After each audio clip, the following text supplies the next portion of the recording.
everyone, and welcome to another edition of Taking Over. I am OLED Ed Fries, and I'm joined by the one and only the natural astridpizarro and Astrid. We got a double dose of NXT tonight. Well, I thought we did. I felt like we did because, God, this show, I don't want to say it went on forever because that makes it sound like it was bad. But the show felt like there was so much. Like, I was messaging you. At the end of the 9 o'clock hour, I'm like, all right, cool. I was going to get up to go because I thought we were at the main event. And we still had an entire hour of stuff left. Like, wow. Yeah. And again, they crammed it all in without making it feel rushed, without making it feel like it didn't make sense. It was, dare I say, the perfect go-home show. I think it's been the best one so far, to be honest. They've not done go-home shows well before. They did it tonight. Yeah, they got a horrible track record, but it got fixed tonight, I think, at least a little bit. More than a little. We've got our wonderful friend Bobby Munson in the chat saying, good evening, my friends. Good evening, Bobby. We're doing pretty well. We're a little hot. We're a little warm. We're a little hot on the collar. But you know what? It's NXT night. It's Taking Over night.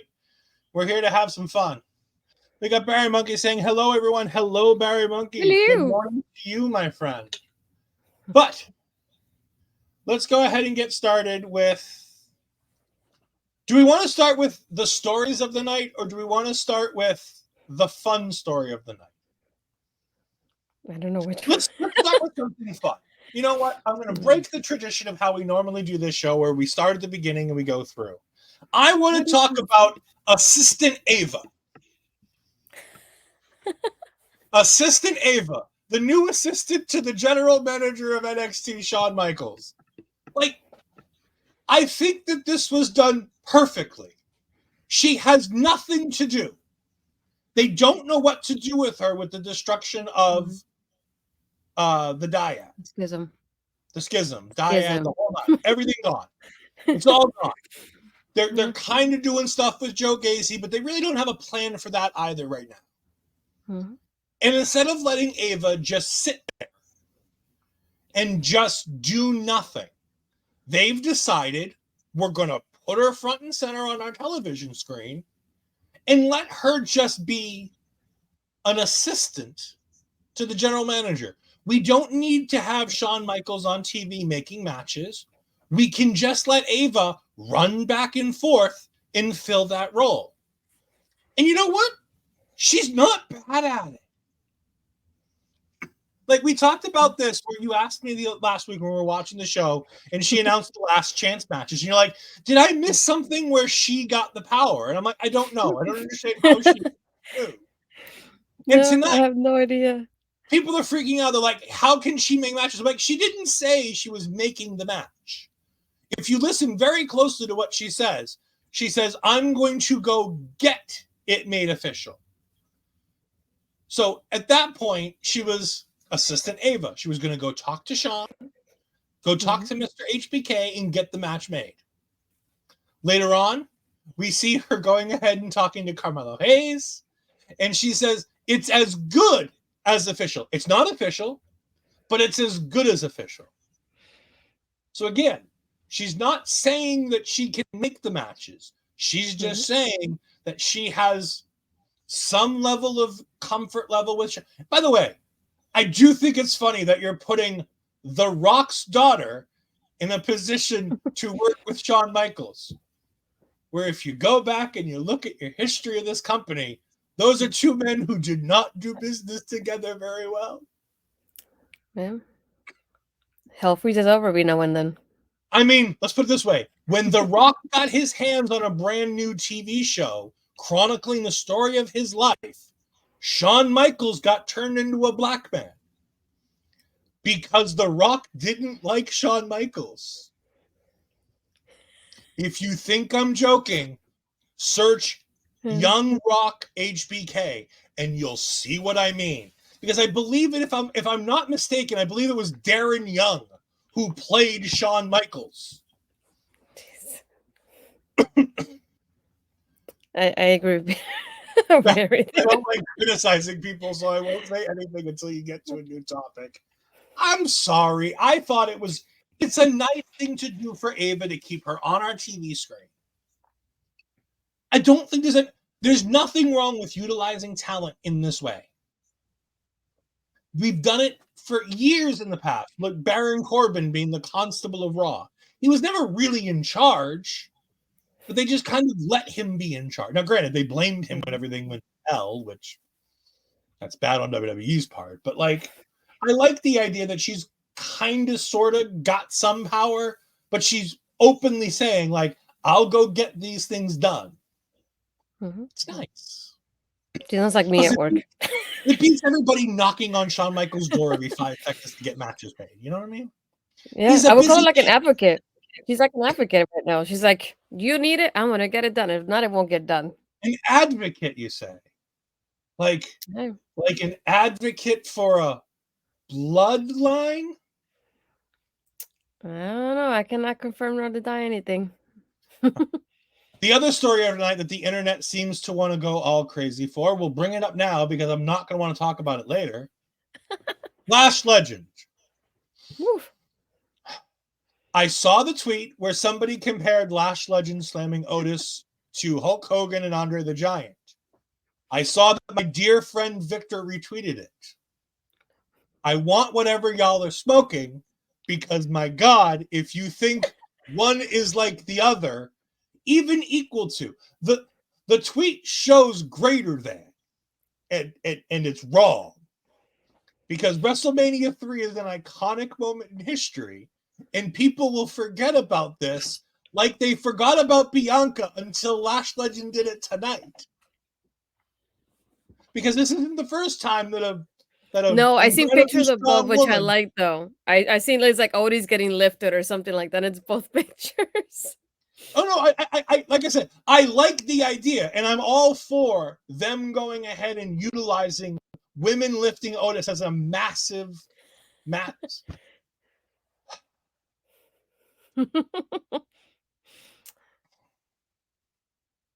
Sadly, you're going to have to hear her name a couple times tonight. But let's get into the show proper. I just wanted to get out there that she's not Hulk Hogan. That moment's not as good as WrestleMania 3, and now we can move better. on. No, I think it's just funny thinking about it because we're used to talking about Lash in a certain way, like criticizing, and obviously rightfully so in that type of way. But thinking about tonight when it happened, I love not only the reaction from like commentaries like, no, it's not gonna happen. She did it, to like when she slams it, the crowd, everybody starts standing up and cheering in such a way that I was like, what just happened? And then the holy shit chant, like right after, I was like, that timing of everything happened like so quickly. It was perfectly done. I loved it. Yeah, they made it a moment, which, right, wrong, or indifferent, however I feel about Lash Legend, they made that portion a moment, and wrestling's about moments. So, congrats. Yes. Lash has a positive moment in her career. Bobby says a couple times. So does that take Lash Legend to like platinum? No. She's still in the garbage can, but might be sitting on the top of the garbage can as opposed to in the garbage can, but we'll get there. Last chance women's fatal four-way starts the show. Roxanne, Perez comes out. All the rest come out. And this is fun. I enjoyed this. But Astrid, what do you think? This was my favorite match tonight, to be honest. I wasn't sure how it was gonna happen with the four girls having like kind of like their different style to them.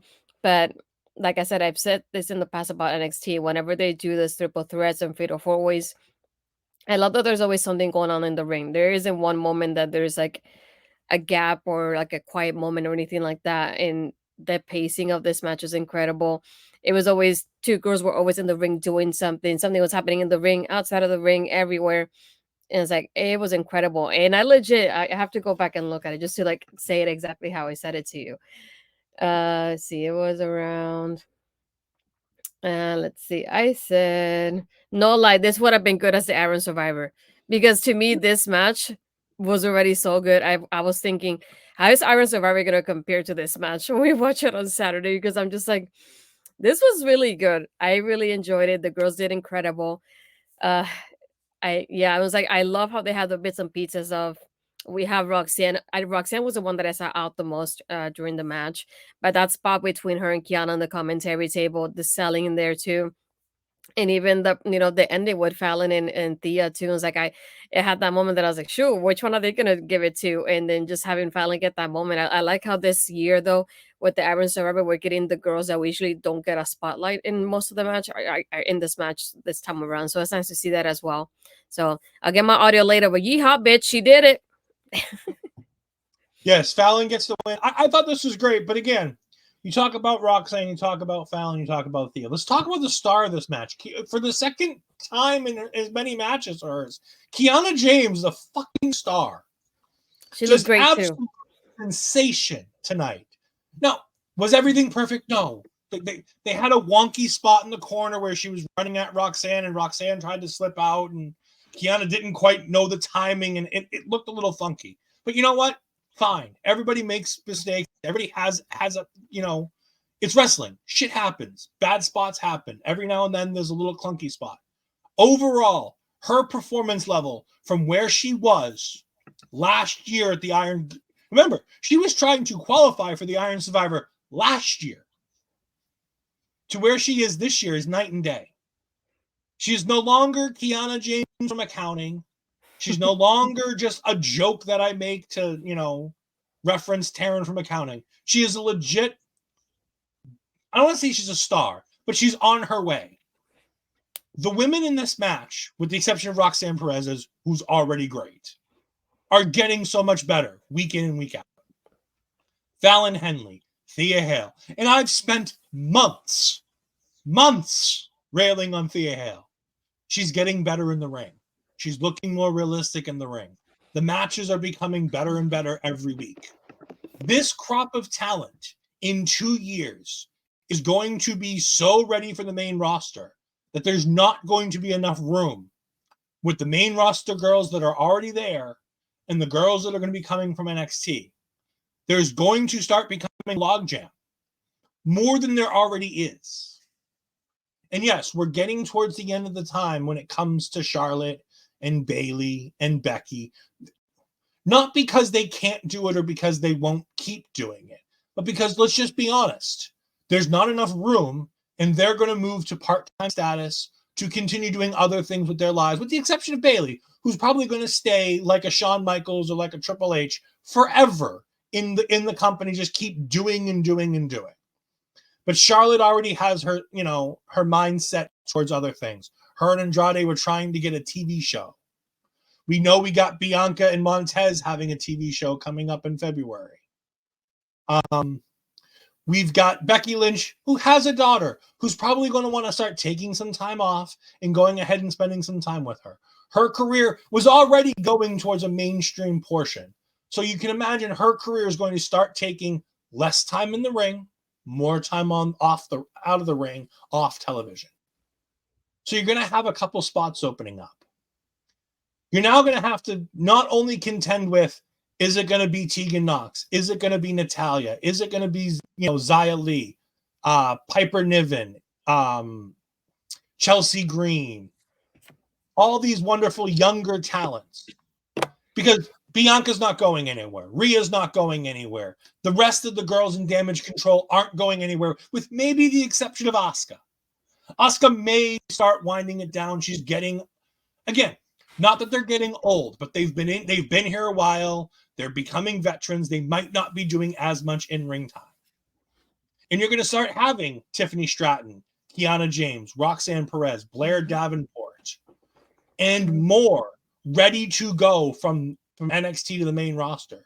And they're going to have to start making some decisions on what they do if they're going to only have 2 championships and a tag team title on that main roster. Oh my God, you're getting into something that I had in mind, and I'll probably do this as like a little preview. Hello. I was thinking of writing my piece or body sample, or 5 things that I want to see happen in women's wrestling next year. And one of my thoughts was something sort of like a mid-card title, because I pointed out I liked Becky's run as NXT Women's Champion because she was not only in NXT but in the main roster as well. So maybe think of like some kind of title like that will be important for the girls that are probably not going to become, a women's champion like a Rhea is right now, for example, or Io. So I thought about that as well. And I included that in my article thinking like that would be good to see, because right now, and I mentioned this on Ladies Fashion Showcase with Mel as well, for me this year, I noticed with Becky, especially, and with Bayley, they had that veteran mindset of, I'm not going to be here forever. So let me help the girls shine that are here right now. Let me have them have the spotlight with me, because this is the present and the future, the women's division. And I'm not going to be here, who knows for how long at this point. And even they were asked about it in the press conference as well. And they were like, wait, we're not going anywhere. But we know what you mean at the same time. I remember like Wilkins getting thrown about that one as well. But like you said, we have Becky has her rule, and she's getting older. And not only that, but she has a book coming out in March as well. So it's probably gonna start touring for that book as well to promote it. And who knows what else Charlotte's gonna get herself into a little bit later. But I always think of like they're in that mindset of like, I'm a veteran, let me start paving the way for the next crop of girls that are coming here, because I'm not gonna be here the whole time. And you've seen it like even later on. I'll say a little bit now, when we have Tiffany talking in that little summit for the Iron Survivor match. She says like she even said like, I got endorsed by Charlotte. Have any of you have? And I love how she pointed that out, because it ties into what I'm saying now of like them kind of bringing it up and helping those girls will be like, you're coming up next, so let me help you now and get you ready for the next step in that next part in the process. Yeah, I love that idea. I'm looking forward to that. And like I said, this comment was in as I was talking about it, but Barry says it and by the way, Barry loves to go ahead and crap on some of these younger women. Like if there's bad wrestling, Barry's there to tell us about it. But even Barry says, I enjoyed this match. If this had been a year ago, I suspect it would have been a disaster. But they've improved so much. And I agree. I wholeheartedly agree with everything Barry said there. If this match had been 12 months ago, it would have been a train wreck. But Fallon's better. Kiana's better. These girls are improving. And it's night and day from where they were.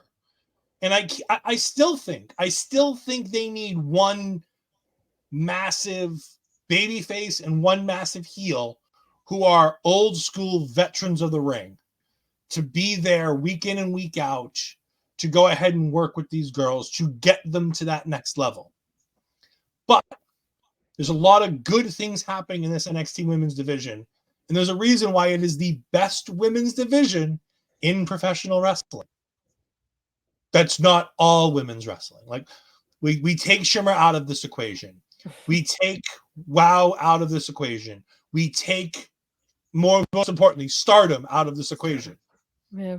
Because you can't compete with an all women's wrestling promotion. You just can't.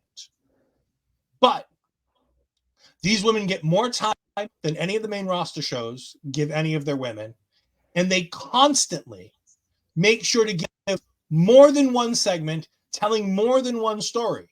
Hell, we have a story that we'll talk about later with Chase U that has an underlining current with Thea Hale and JC Jane that's been being told for 3 months now that they've almost stopped telling, but they've been telling it the entire time.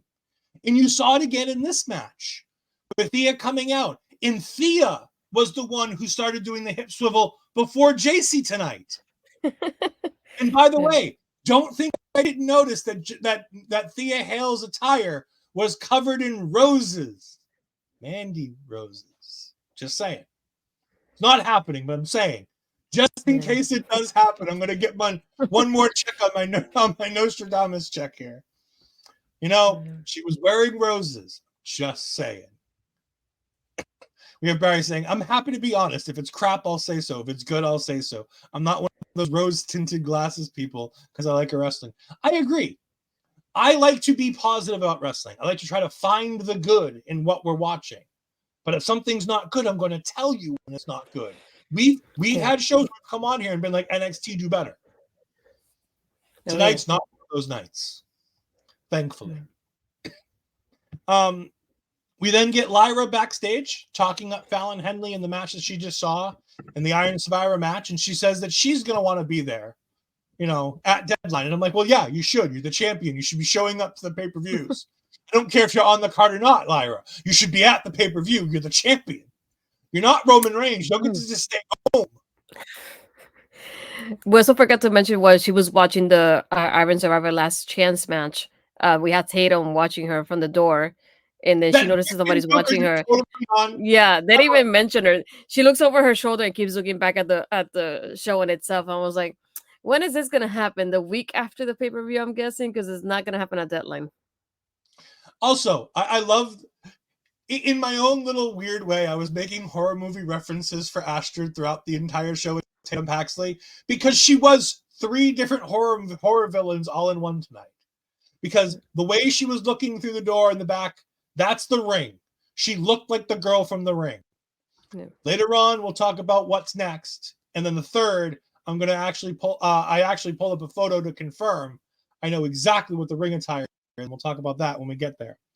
But before Lyra can continue talking too much, Lola Vice decides to show her face and talk about how she has the contract. Lola, no, we want to forget you have the contract because unlike the other people we talked about who are ready and making waves, you're not. And this promo showed it. Because for a girl who used to be in the UFC, who was supposed to be able to cut promos, she didn't do so well tonight. My girl Lola did not do well tonight. And the fact that Elektra had to try to bail her out by talking about the women's tag team championships should just show you how little faith they have that she's actually cashing in the Breakout championship on Lyra Valkyria or any world champion at that matter. Did you get the same thing that I did with that? Not only that, but I was thinking what I had mentioned before. I think the week after she lost, after the week after she lost when she won. I know she won the contract first, and the week after she lost, if I'm not mistaken. And I have mentioned it. I said, and this girl has to be going for the tag title because there's no way she's going for whoever's champion, because I don't see her going in a match and making her look terrible after winning that contract. It's like that doesn't look great. Like tonight, I'm glad at the same time that she got that victory because I felt like it was needed for her to get that boost after the contract. Because not only do we see her losing, but we barely see her on TV after winning. So it's like when tonight happened, I was like, she has to win this match, right? Right? It was good timing. Yeah, no, I had the same feeling when we found out there's because in comes the poor man's version, the Wish.com version of Wednesday Addams. I kind of consider the Addams Family / horror. Like it's a horror comedy, right? It's a horror comedy. But no. Tatum Paxley comes in and challenges Lola to a match, and I'm like, oh, I don't know if I want to see that. And I sure as hell don't know if I want to see it tonight. I was like, that might have been a good match for the pre-show, so that I don't have to watch it. I don't have to cover it. But no, I mean, it's fine. They're going to cash these in for the tag titles because NXT has no faith in Lola right now, right? Yeah, that was my mindset all along. I'm sorry, Lola. It's when compared to like when Roxanne won it, we have faith that she was gonna win it. We already had that. Not only the storyline, but like because of her character, we had a feeling that she was gonna win it. And it's like I feel bad with Lola. I don't feel the same. Yeah, no, it's definitely that. We then have Wesley on crutches as he's headed to the ring, and when we come back from a commercial break, Wesley's coming to the ring, and this is the point where me and Astrid started questioning whether or not this is a gimmick or not, if it's an angle or not, because neither one of us remember any chatter at all about Wesley being hurt all week. I didn't hear word one of this until Wesley was on the show with a crutch, and I'm like, that's weird. I don't remember him getting hurt last week.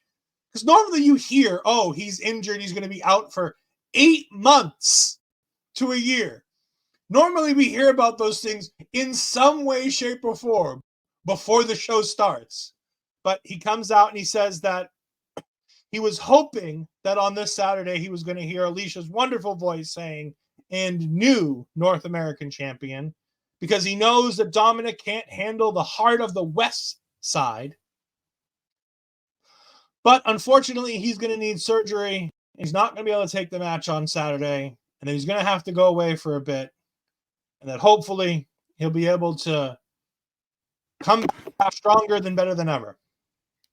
We then have Dominic Mysterio come out. And I'm like, oh, here we go. It's an angle. Dominic's going to come out. He's going to beat him up. And then Wes is going to be like, aha, I'm not hurt after all. And just start beating him up with the crutch. Nope, that's not the case. Because Dominic Mysterio says, well, I guess we're not having a wrestling match, so I have Saturday night off. And I'm like, oh, Wes is really hurt. And at that point, we want to go ahead and send our condolences to Wesley for your back injury. And we hope that you have a very speedy recovery. Apparently, as seen on Twitter, you might have even more time with your friend Mackenzie Mitchell, which, again, we want to send our condolences to Mackenzie Mitchell for being released this weekend, because my God, NXT can't have nice things. My heart's breaking again. Oh, Mackenzie will land on her feet. Wesley, we miss you, Mackenzie. We miss you. At the same time, I also want to say I really enjoyed Kelly Kincaid tonight. But I still miss her though. I thoroughly miss Mackenzie Mitchell. I did love her tweet of, we go down together. If we go down, we go down together. Mackenzie tweeted to Wesley tonight, which is just wonderful. But Dominic says, well, I got the night off. I'm going to go spend it with mommy. And he's like, no. You have an opponent for Saturday. And he says, I'm going to let somebody who you know very well talk to you about it. I'm like, oh, shit. It's Rey Mysterio again. And it was. And we find out it's Dragon Lee that is going to be going ahead and taking on Dominic Mysterio, which means we're going to see Santos Escobar, which means here is where we're going to get Los Lotharios, the Garzas, helping out Santos Escobar. But you know what I thought it was interesting though? I'm like, didn't Ray just had surgery for whatever, was it his knee or something in his leg, whatever it is? Whatever Santos did to him, right? Yeah. But I'm like, so how would you be? You're gonna be at ringside with a boot? I'm guessing. Yeah. Here's the funny thing. Hmm.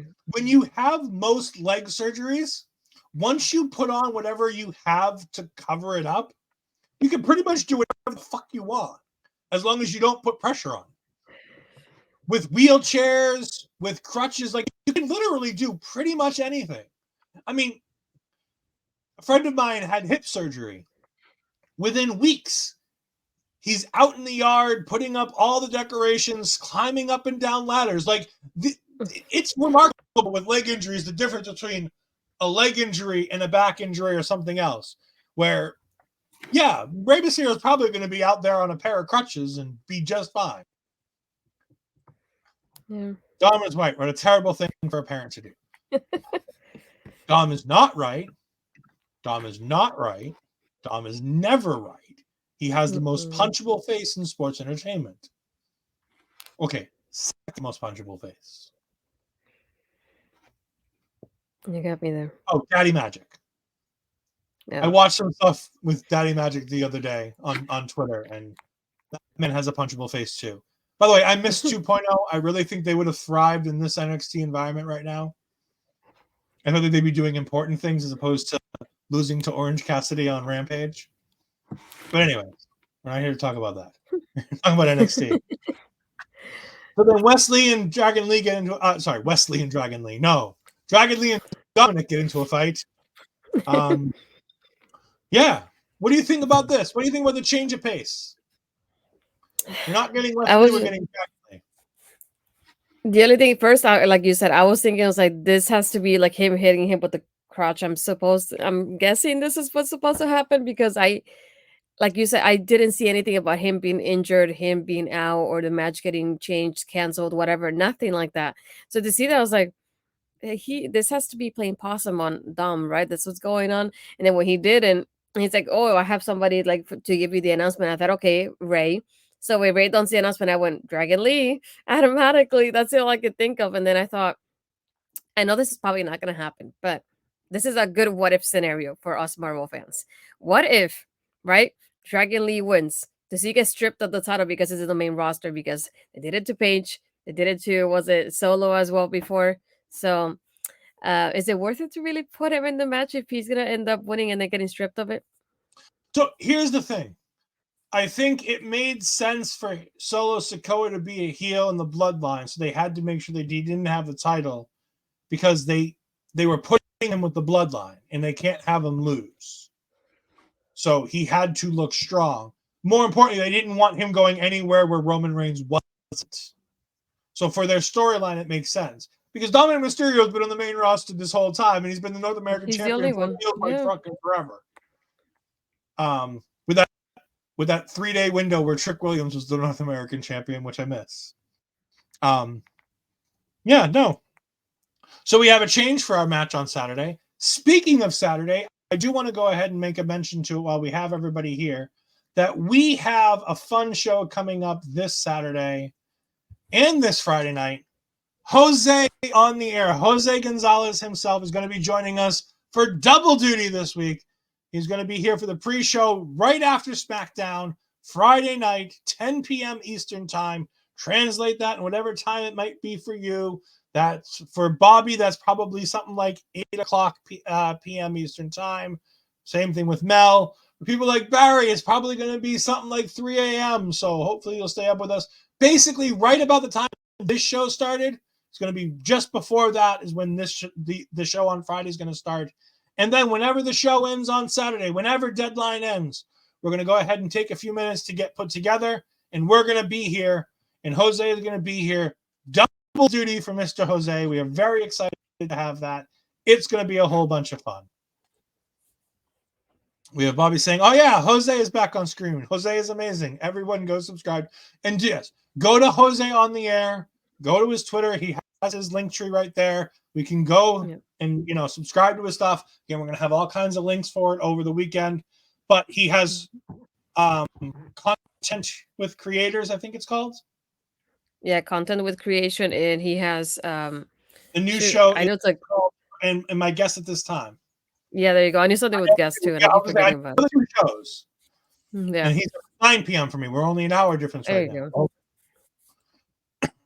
And then Barry says Impact in I NXT thought about that. on Saturday. Yeah, Impact Yeah. made the silly decision to run a show on the same night as an NXT show, so that's bad luck for them.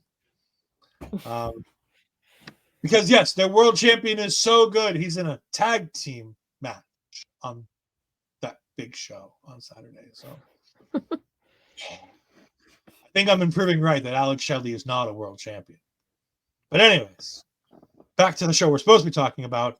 We're back at the trainer's room where Izzy Dame, or as I thought it was, Brooke Hogan. I swear to God, I thought it was Brooke Hogan. I was so confused what Brooke Hogan was doing on Raw, on NXT. I mean, what the hell? I haven't seen her do anything since Impact. At least I thought about Carmen Petrovich at first, and then I heard her voice, and I was like, "Oh no, it's not her. It's another Well, no, blonde but number the 2." voice is what made me think Brooke Hogan, because it's the same shrill, annoying voice. So I was like, oh, it's just Izzy Dame. Oh my god! I didn't know it was Izzy Dame until Kiana told me it was Izzy. She's like, it's okay, Izzy. I'm like, oh, Izzy Dame. Okay. That's why I don't recognize you. Barry says Tommy Dreamer versus Diener on Impact on Saturday. I might be watching NXT. Yeah, that feels like a real bad show. Like, thankfully, they're finally going to put a title on Diener. Unfortunately, it's going to be the social media championship. So, yeah.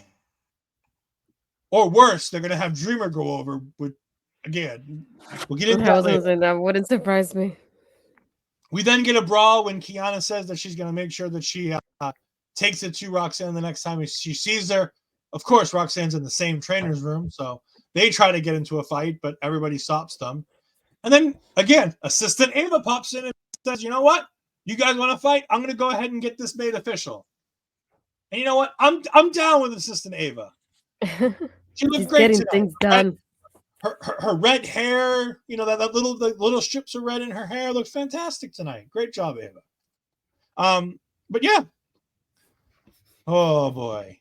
We then get the men's breakout announcement out of the clear blue, no warning, no nothing, just a video package for this match. So we have Riley Osborne, Keanu Carver, Tavion Heights, who I thought got released. So it was really funny when I saw he was in here, because I swear he was one of the guys who was released at some point.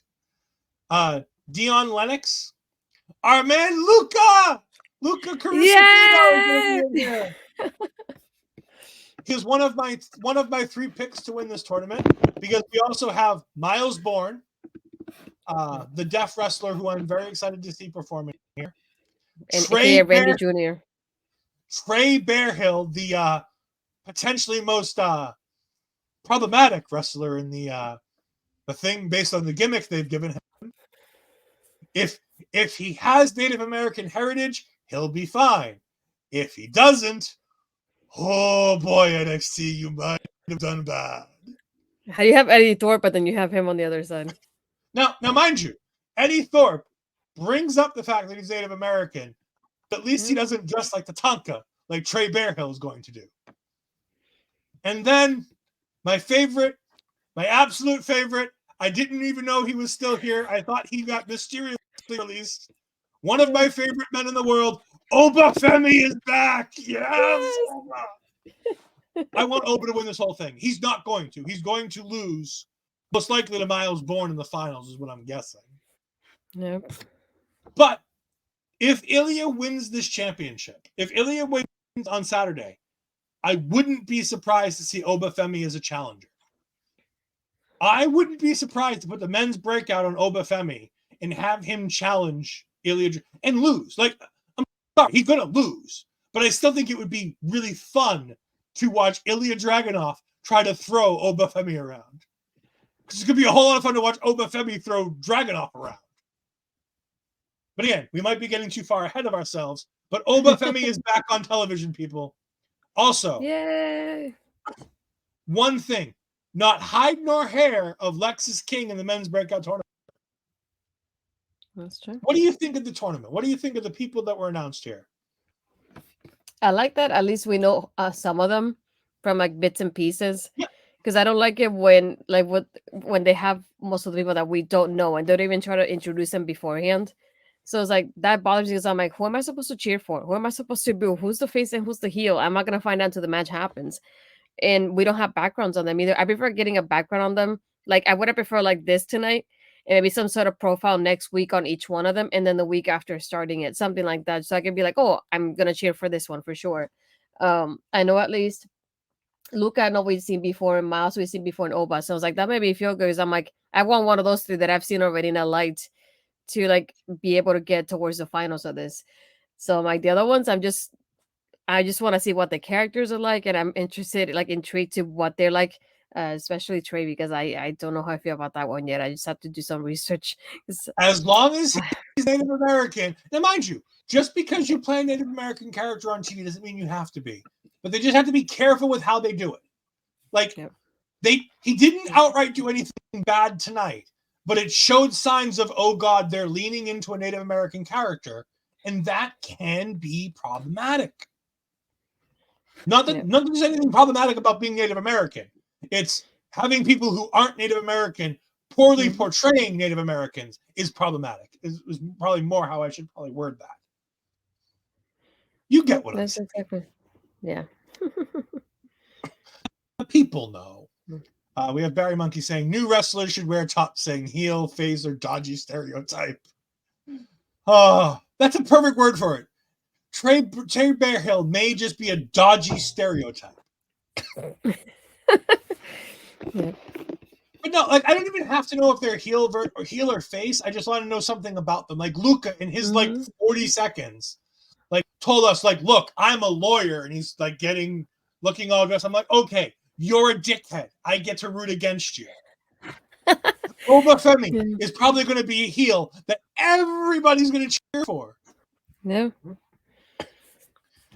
We then get Lola versus Tatum, and the only important thing to mention in this entire match is that Tatum Paxley, who was inspired to professional wrestling by the Scream Queen Daphne, was wearing almost an exact replica made for herself of Daphne's ring attire. So much love to Tatum for that. We like Tatum, like I said. And again, like just she's portraying all the horror movie tropes here, which was a lot of fun. Engaged to Mr. Big Body Javi, who's getting a look on main event this week. So if you get a chance to see main event, go ahead and check it out to see Big Body Javi on main event. That'll be a whole bunch of fun. The match happened. It started. It ended. And yeah. Do you have anything more to add? Like you, it was a match. The bell rang again, and it was over. It's like, I want to say more about it, but there was nothing to it. And it wasn't good. It wasn't bad. Like, there's nothing to talk about. Like, it wasn't a train wreck. There were moments where Tatum looked interesting, and the problem is I'm more excited for the things that Tatum's doing than I am for what Lola's doing. And Lola's got the Money in the Bank NXT briefcase thingy with the breakout tournament. Yeah, that's why I think it feels there, because if she wins it, you want to keep her momentum going to the point like you make her look like a threat to Lyra. And right now we don't like, she's gonna lose. Like you automatically think that way. I don't think Tatum's trying to go after Lyra. I think in her own weird, twisted way, she's trying to befriend Lyra. Yeah, because if you see during the interview, she's touching Lyra's hair, but then when the match ends here with Lola, she's even touching her own hair in a similar kind of way. And that's the only thing that got my attention was the two black guys that were dancing behind Lola to her theme song. That definitely distracted me. And then we have Tatum in the corner brushing her hair the same way she was brushing Lyra. And if you notice, like their tone of hair looks pretty almost similar. So I feel like it almost feels that type of way. But like you said, it also feels not wrong, but I don't have a word for it. But it shouldn't be this way to the point of like Lola's the one with the contract. Yeah, we're more intrigued by Tatum in the match and what Tatum's doing with her character than we are by Lola. when it should be the other way around. She should be the one getting the attention and getting that. I don't want to think like she's gonna win every single match, because I don't believe that way either. But she should be getting that kind of momentum or like support that makes us feel like, oh, she's gonna go against Lyra and Lyra's gonna lose. And right now we don't feel that way, and that's what I think they failed in that part of it. Yeah, like I'm fine with Lola not being the end all of professional wrestling right now, just because she essentially has the money in the bank. I'm just worried about the fact that whatever Tatum's doing is so much more vastly interesting to me. Again, it may not be for everybody, but to me, she's vastly more interesting than what's going on, one, in her matches, and two, anything else that Lola's doing. That it's problematic for the person who has that money in the bank style thing.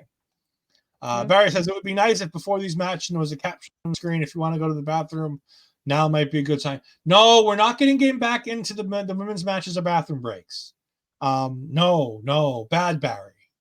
I've agreed with a lot of the things you said tonight. That I can't agree with that, because that was for a long time. That was what the women's matches were. And WWE's done a really good job, and NXT does a really good job. However, this match she might have been right.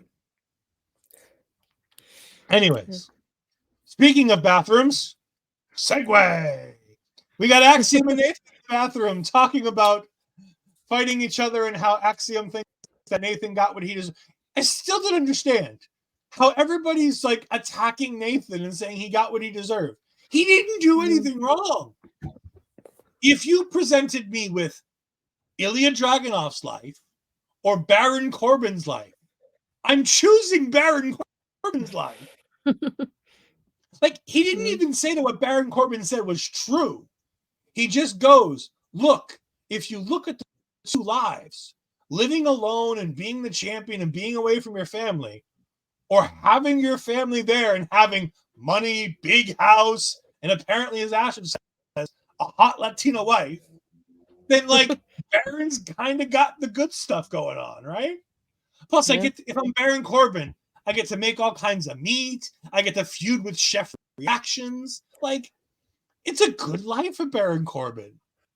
But apparently, Nathan, thinking that anybody might possibly want to live Baron Corbin's life over the life of Ilya Dragunov, apparently is a vile, evil man. So everybody wants to fight him. I really didn't get this segment. Especially when it happens in the bathroom. I'm like, do I want to see this? Am I allowed to be watching this? Well, you know what? At least it wasn't, who was it? It wasn't Ika Manjiro going after Kushida while he was pissing at the or toilet. FTR shaving their backs either, thankfully. Oh, I mean, that was kind of fun. But anyways, we then get Baron outside in the most dangerous place in the in wrestling at all, the NXT parking lot with Kelly Kincaid. And she's asking about Ilya Dragunov and Deadline. He's like, look, I'm not scared of Ilya. I'm going to go meet him in the middle of the ring. If he wants to fight me, he can fight me. I've got the control here. I'm doing exactly what I want to do. And I'm like, ooh, Baron Corbin's being the smart heel. He's not running. He's not scared. He's like, look, I've pissed him off. Oh, boo-hoo. I'm going to be a man. I'm going to go to the ring and I'm going to see him face to face. Like, I love that about the Baron Corbin character. He's just like, I'm going to do what I have to do. I'm pissing him off intentionally so I can get him off kilter. I like it. We get NXT Anonymous showing us that Carmelo Hayes is sending a text right before Trick Williams walked out in the segment that we saw last week, where he's all excited walking out of that room, and then Lexis King follows him out, and everybody's putting two and two together and equaling 6 here, because everybody thinks they know exactly what's going on. I don't think they're right. I think he was just texting Kalani saying, hey, I'm getting ready for my match. I'll see you when we get done. No? No. I thought it was he's funny. Guilty. He's guilty.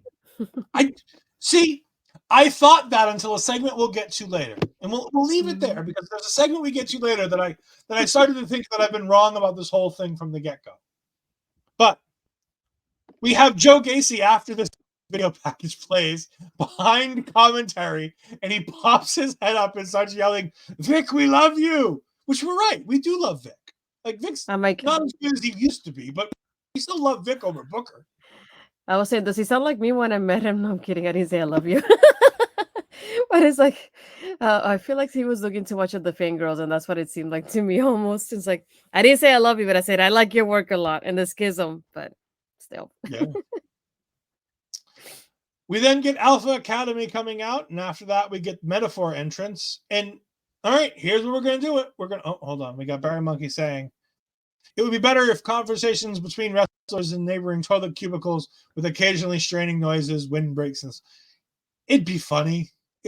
Again, this is something I expect to see on Impact. Like, that would be something Impact would do.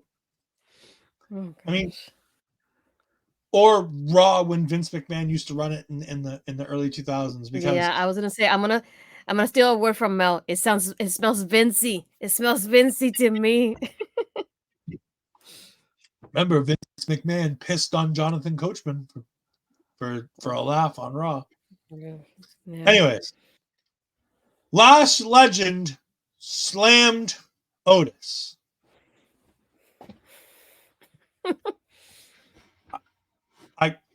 I got nothing. That was impressive as hell. Because it wasn't just like he like jumped up into a slam position and she dropped him. She legit full body slammed his ass. Like, full rotation, the whole 9, perfect body slam. Fantastic job. It is the best wrestling she's ever done. The problem was it was mixed into a match where Maxxine outdid her in the wrestling department. With the exception of that slam, Maxxine was a better wrestler tonight. Yeah. Scary. This is a good match overall. I thought this was fine. I enjoyed this. It was exactly what it needed to be. And in the end, Chad Gable puts the ankle lock on Noam Dar. Dar taps. And I have a feeling we're going to get another another Heritage Cup match. Is it going to be Otis this time, or is it still going to be Chad Gable again? What do you think? I mean, he did get the victory tonight. Wasn't it Gable that got the victory over the group tonight? So I was like, I feel like it's going to be Gable this time. I just think it's funny that everybody else in the group is taking on Noam Dar, with the exception of Otis. For the Heritage Cup. Like, Gable had, Tozawa had match 1. Gable had match 2. Like, it just makes sense that it would be Otis next. Yeah. This was fun. The match was all right. I love the Alpha Academy, so anytime we can get them on my television screen, I'm going to enjoy it. Yeah. Well, thank you. We then get Mark Cox Wrestling's favorite portion of the evening. We have Hank Tank in Gallus's pub. More Gallus for Gallus's #1 fan, Mark Talks Wrestling. He's going to be so excited. But before we do that, we have Barry saying, you would think a match with regular breaks might suit Otis. I agree. I think Otis would do fantastic with the Heritage Cup rules. That he could take a couple minutes breather every now and then. Like, I think that'd be perfect for Otis. I really do. Hank Tank wants to take on the best because they're stupid and they're showing it. So this is just going to end with Gallus destroying them next week, right? Yeah. I feel bad, but I don't. No. Damn. Hank Tank went into Gallus's bar. They bought Gallus drinks to tell them they wanted a match with them. And Gallus said, no, you're not worth my time. And then they started slandering them and something about the Glasgow Rangers. Whatever the fuck that is. Soccer, I think. Very help us a little bit here. At least if we're in Europe. Soccer, I think. I don't know. It could be hockey. I don't fucking know. If you know, I know even less. No context. But anyways, they're apparently going to take on each other next week. So good luck, Hank Tank. I hope you get destroyed. We then have Assistant Ava backstage telling us that she's just talked to Shawn Michaels. Roxanne versus Kiana is signed, sealed, and delivered for deadline. And not only that, it is going to be inside of a solid steel cage. Astrid, are you excited for this? Can you tell? I was going to say, you seem to be very excited. Go ahead and talk to us about. Oh, hold on. Video bro by Munson says, "Whoa, did you just put soccer and hockey as being the same thing? I am destroyed. I take off for one moment, and this is the heartbreak I come back to. But I don't know what it is. I don't know what the Celtic Rangers or the Glasgow Rangers or whatever the fuck they were called." Okay. Barry Monkey says, "Celtic and Rangers, two biggest Scottish foot soccer ball teams." Okay. All right. So they probably were piping up the wrong team that Gallus doesn't like, because that's what seemed, yes they are. That's what seemed to urge Gallus into taking the match, is them talking about one of those teams and whether they like them or don't like. I don't fucking know. Of all the nights where we needed Mark Talks Wrestling to be on the show, talk about Gallus. I know, I'm probably sleeping because I messaged him and Lauren, but I guess not. I guess let's see. It's late. He's got a new job. He's not up late with us anymore. He typically watches on the YouTube side.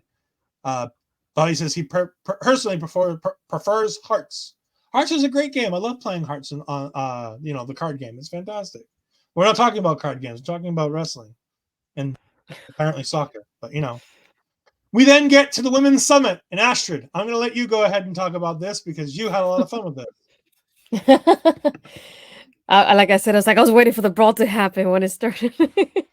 No, this was fun to watch. I do like having each one of the girls come in and kind of give a little bit about them. I said it earlier. Tiffany started was like, "I'm the best one, and I'm the only one that's been here, a former champion."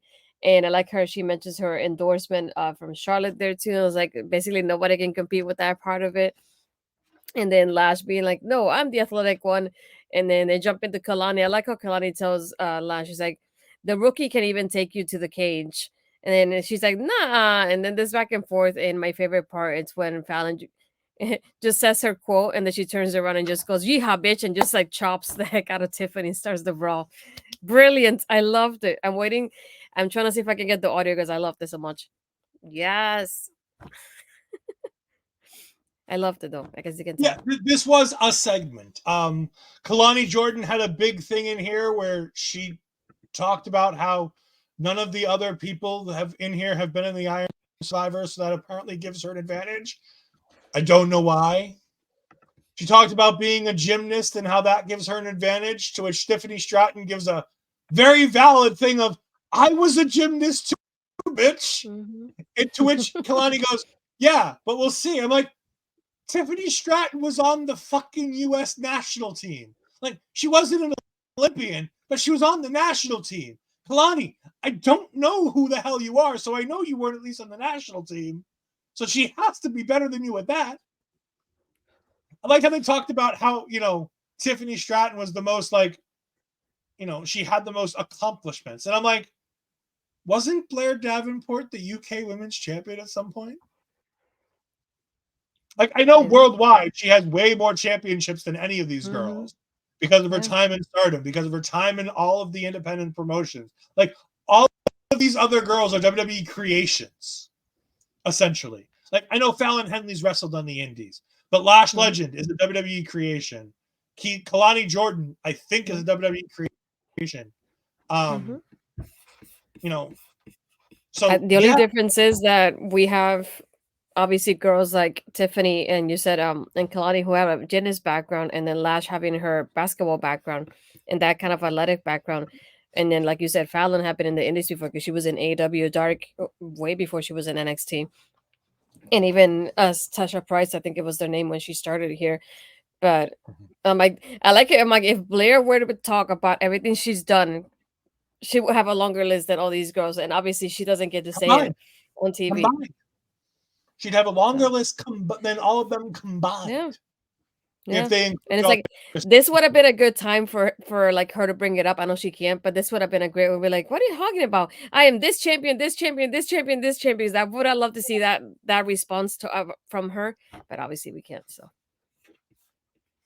she alluded to it without saying it. She talked about all the people she's taken out, with the exception of you. She didn't mention that she took you out. I think it was weird. Like, she mentioned Sol Ruka. She mentioned Sol Ruka. She mentioned Nikita. She did not, however, mention anything about Winnie Chu. I wonder if we're getting a character change, and maybe that's why they're trying to have us forget about it. Maybe. Mm-hmm. No, Blair did not get a good crowd reaction. Then again, she is basically the only heel in this match, with the exception of Lash Legend, who got a bad, who by the way would have gotten a bad crowd reaction had she not just slammed Otis 5 minutes before the segment happened. Like, if what she had just done hadn't happened, she would have gotten booed out of the building too. So, like, yes, Blair did not get a good crowd reaction. That being said, she is the heel. Also, I find it funny when they do the brawl for the women's. They did it smart because they have 3 heels and 2 baby faces. We'll see later on when they do the men's. There's a problem when you do a men's feud and you have 3 baby faces and 2 heels in a match. Oh, what a mess. We then get Nathan versus Axiom. Sort of. Kind of. It feels like as soon as it starts, the women come brawling back out to the ringside area. Yeah, I felt bad. But this is all a precursor to the greatest portion of the night. And we have a video for it.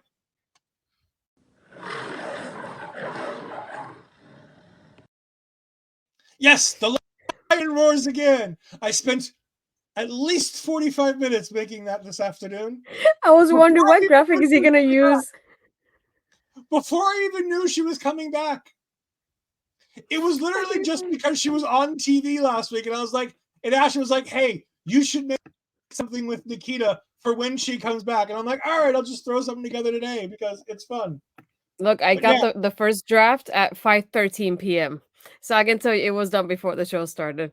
And then it happened, and I went, well, I forgot what graphic you were using, and you said it, and I was like, which one is he talking about? Oh, and we also have this one, which makes sense during this segment. All I have to say now is it's Tiffy time.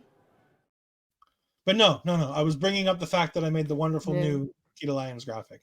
Yes, she's finally back. My woman is back. Nikita is back. I'm a happy man. I'm gonna be sad again when Blair beats her, aren't I? You can take care of her afterwards. I could. She won't let me, but I can't. Barry Monkey says she came out, attacked someone, and they cut right away. Terrible. I agree. I really agree. I watched it back, and it's like, why did they leave? Like, that's a big moment for them. Like, all the other girls are doing is fighting. Like, there's no reason we have to watch them. And then the other thing they cut back to is Axiom and Nathan on the outside looking at Vic and Booker like they have any fucking answers. Like, why do professional wrestlers do this on a constant basis? Why do professional wrestlers look at the commentary team like they have any fucking answers to what's going on? They're supposed to play dumb like the crowd. They're supposed to be as dumb as the audience is so they can be our eyes and ears and say the things that we know. But Nikita's back, so just because I'm gonna play it one more time.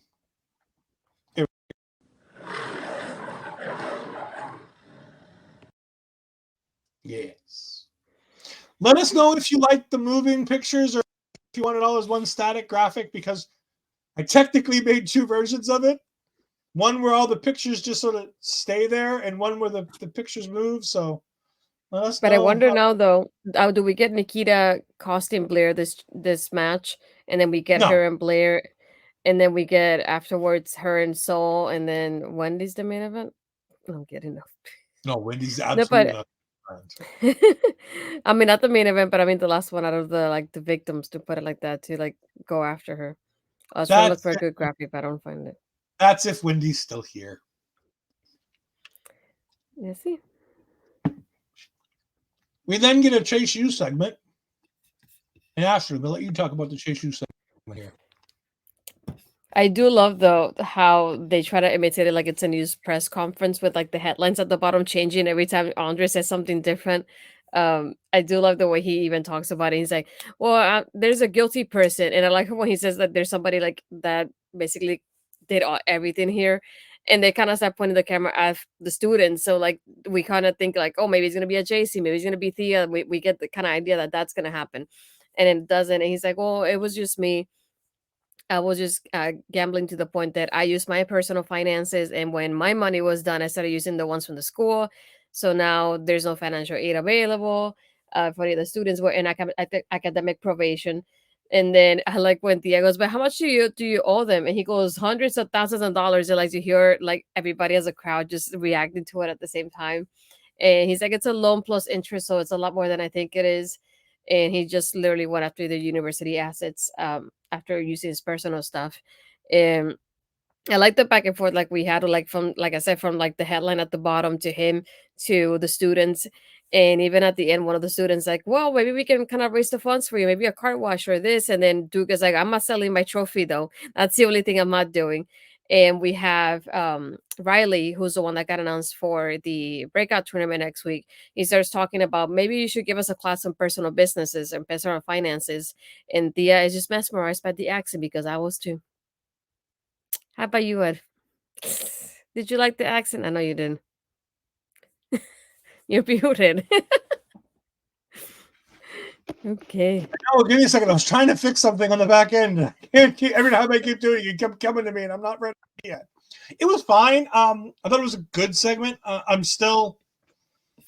They still haven't mentioned the D'Angelos. They said third party, this, that, and the other thing. Like they just need to mention And D'Angelo. Anna was behind Chase, wasn't she? Because I know they point to her at one point, but I don't know where she was sitting at. It's not Anna. What's her new name? I forget it. I know Anna's her like Rizzo. real name, I think. Rizzo. Right? Yeah. Rizzo something. Anyways, it was all right. It is what it is. We then get Trick Mello backstage talking about the last chance match and what's going to happen here. Before they go to commercial break after Carmelo makes his entrance, and we come back to Alexis King promo from Twitter in a tweet that Alexis King put out. And by the way, again, I don't know why the internet hates him so much, but Alexis King, killer promo here. Love it. It was a really, really good job. And he talks about people think I'm going to interrupt on Carmelo Hayes. Why would I do that? He's my friend. Like, we're not besties, but like we're buddies, and the hashtags are great. Mello don't miss. Lexus King don't miss. Yeah. And you know what? Here's where my conspiracy theory comes in. Carmelo Hayes sent a text to somebody. Don't know who. Probably Kalani. Mm-hmm. Lexus King sees Trick Williams walk by and goes backstage, but doesn't attack Trick. But he's going to keep pretending like he did because he wants to be the big guy on campus. He wants to be the guy who did the big thing. Even if he didn't do it, he wants people to think he did it because that makes him a more dangerous person if people think he's capable of all this danger. So it makes perfect sense that he'd be the kind of guy who'd be like, I did it. It's fine. I don't think he did it. I don't think him and Mello have anything going on. More importantly, we'll definitely find that out. Later in the show, we're going to just put this in here right here. After the match, Mello goes ahead and talks to assistant Ava and gets a match with Lexus King for this Saturday night. And when Trick comes up to go after him, he's like, look, I'm taking out Lexus King this week for you. I'm going ahead. I'm putting business out there. And Trick says something that Mello really doesn't like here. And he goes, Carmelo starts the show. Trick closes the show. Oh, boy, Trick. I don't think you should have said that. Ay. That was a bad idea. We then get the men's last chance Iron Survivor qualifying match. This was fantastic. I loved this. This was great. All these guys just put on an absolute clinic. By the way, not only did they put on a clinic, they put on a clinic quickly. Like, they did everything they needed to do to make this feel like it was taking the time it needed to take. However, they did it in a way that didn't make it feel like it was rushed. And Eddy Thorpe got all kinds of shine in this match. With the spotlight with Joe Coffey, with the stair spot, with him getting ahead and hitting everybody with the planchas like Seth Rollins, to going ahead and taking out Carmelo on the outside. he was doing great. He got a nice spotlight in this match, and a match that we all knew he wasn't going to win. There was no chance in hell this guy was making it to Iron Survivor. But in these 2 weeks, he's been put on another pedestal. So at least Mel will get to look at him a little bit more often because he's out there and he's doing good stuff on television. What did you think of this match? Yeah, I think I would say I feel like the girls match is better than this one though. I feel like it was good, but I feel like the girls caught more attention than the guys did. I did like you said, those kind of spots, and then the part with like Eddy and the steel steps, I was like, holy crap. And just like that was like kind of reminded me how I felt with Kiana and Roxanne in the commentary table earlier. And the brawl that we're getting at this point is like the guys, kind of, I don't want to say frustrated with like that back and forth with each other. But I was at a point that I already kind of felt like, oh, Carmelo's definitely not going to win this, so it has to be one of the other three.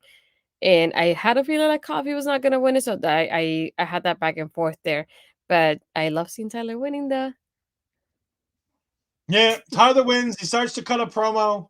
Out comes Dijak. And Dijak pulls his best Stone Cold Steve Austin here, where he's like, you're a delusional piece of garbage if you think you got any chance at the Iron Survivor. As much as this piece of garbage. By the way, hold on.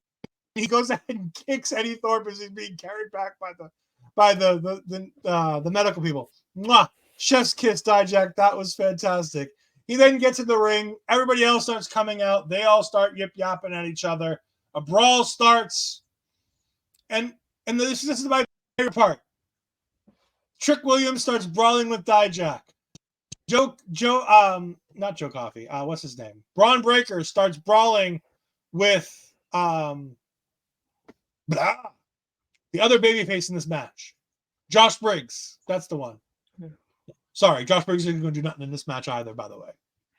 Anyways, they start brawling. And Tyler's left there by himself, not sure who to attack or what to do.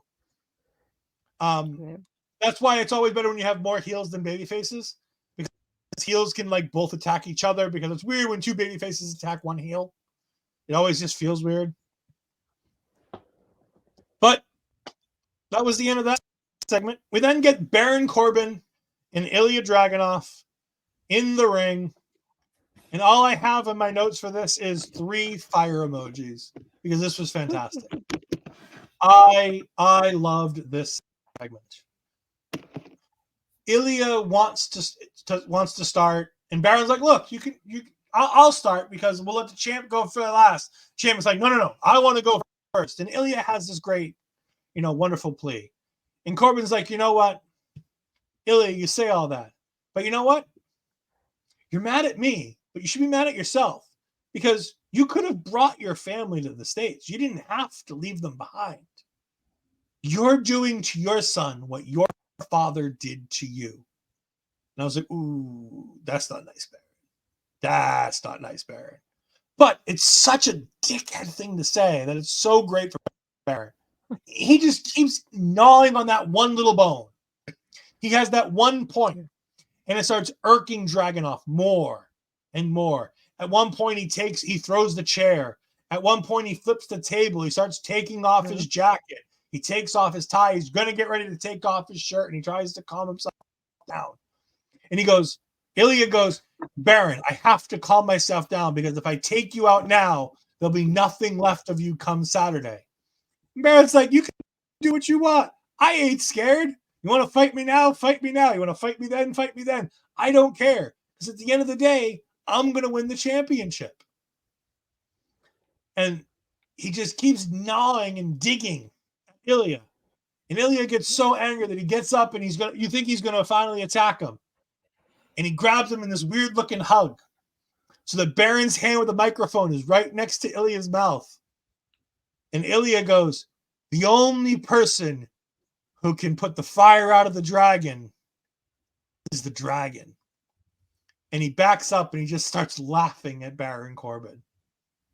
And for the first time in the entire feud, Baron shows the slightest hint of fear. Perfection. I loved it. I thought it was perfect. Because Baron is the smart heel. He knows he's getting at him, and all he wants to do is get him off his game. If Ilya is so mad that he can't see straight, Ilya will make a mistake. And Baron Corbin can get that mistake and take it. Because he knows he can go toe-to-toe with Ilya. But he knows he needs Ilya to make that mistake to really win this championship. Whereas Ilya, he's just crazy. And he'll do whatever it takes to win. No matter what happens. I thought it was picture perfect.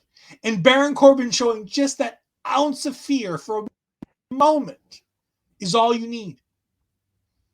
Just fantastic. I know you're a big fan of Baron Corbin. Talk about what you thought here.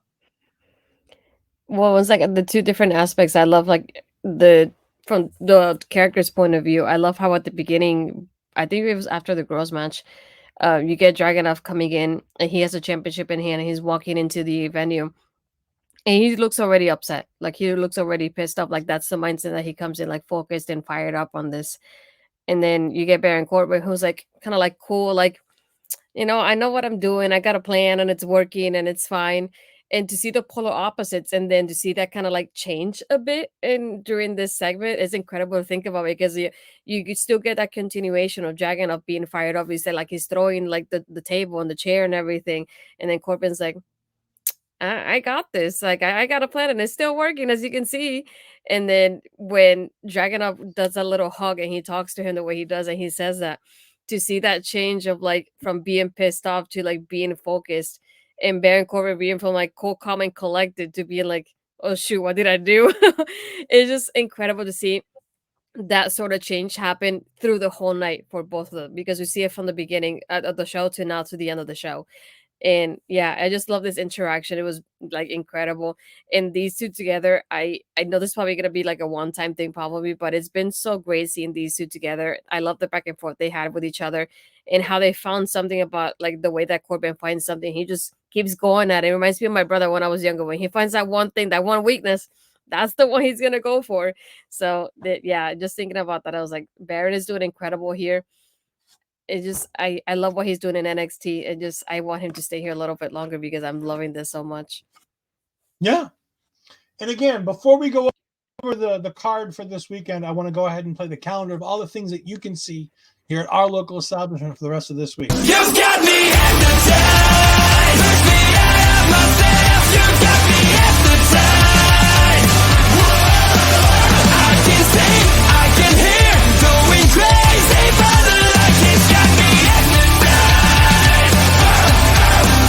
You got me hypnotized. Get you out of my hand again.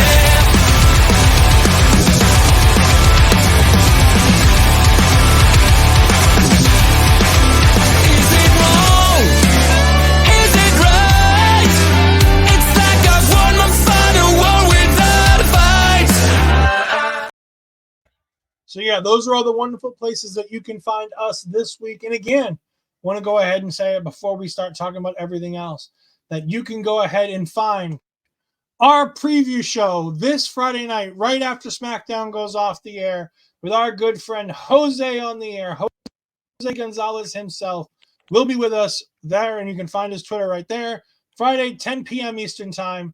Go ahead and translate that for all of your local times. And then Saturday, right after the show ends, make sure to come back here and catch us as we go ahead and have another taking over the post show for NXT Deadline. It is going to be a whole bunch of fun. But what are we going to be talking about during that show? Well, we've got Axiom versus Nathan Frazer in the kickoff. That's going to be a fun match to talk about. In the opening match, we're going to have, it's not official yet, but based on what Trick Williams says and what Assistant Ava has said, consider it official, we are going to probably have Carmelo Hayes versus Lexis King opening the show. We also have, inside of a solid steel cage, Kiana James versus Roxanne Perez. Replacing Wes Lee with one Lee for another. Dragon Lee replaces Wes Lee to take on Dominic Mysterio. We have apparently the main event, according to Trick Williams, the men's Iron Survivor match with Josh Briggs, Tyler Bate, Trick Williams, Donovan Dijak, and Braun Breaker. And of course, we also have the women's Women's Iron Survivor match with Tiffany Stratton, Lash legend Kalani Jordan, Blair Davenport, and Fallon Henley. And The real main event. What I said the real main event of the show, Baron Corbin challenging Ilya Dragunov for the NXT Championship. It is definitely going to be an amazing show. But, Astrid, where can we find you for the rest of this week? I mean, you already mentioned. But no, Friday after SmackDown, we'll be here with Jose doing that preview / prediction show for Deadline, and then Saturday right after Deadline, we'll get to react to it. Other than that, you can find my other stuff. I have it here. My merch before you wear, this is the shirt design for those of you that haven't seen it. Thank you, Mel, for the idea.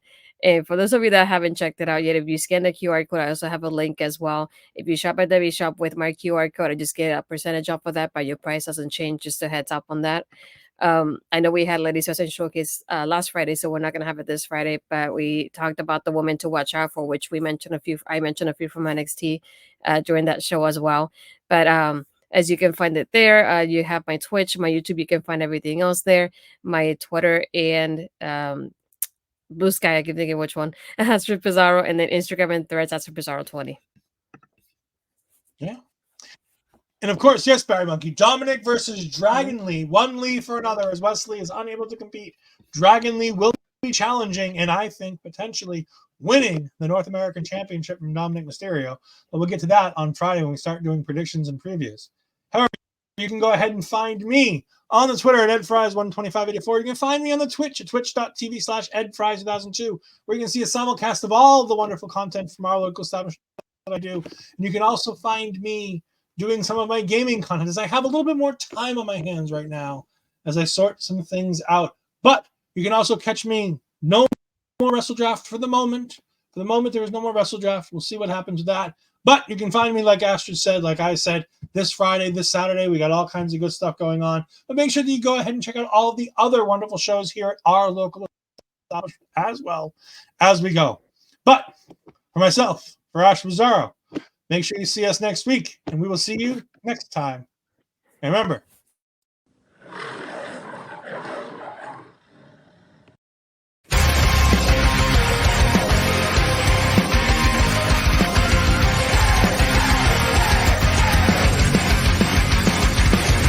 Everyone is watching me when I'm coming around.